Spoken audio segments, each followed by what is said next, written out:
ഇറച്ചി ഉണങ്ങാൻ തന്നെ അതേ രീതിയിൽ നമുക്കൊരു ഇടിയിറച്ചി തയ്യാറാക്കിയാലോ? ഞാനിവിടെ 1/2 കിലോ ബീഫാണ് എടുത്തിട്ടുള്ളത്. കഴുകി വാരി വെച്ചിട്ടുണ്ട്.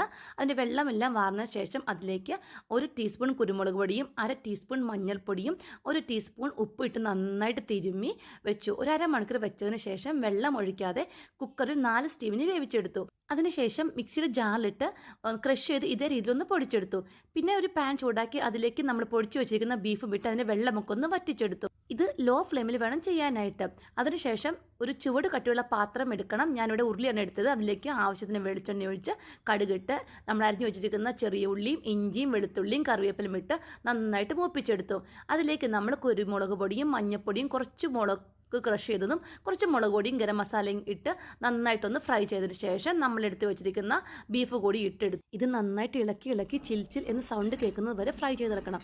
അങ്ങനെ നമ്മുടെ ഇടിയിറച്ചി തയ്യാറായി. ഞാൻ രഹസ്യം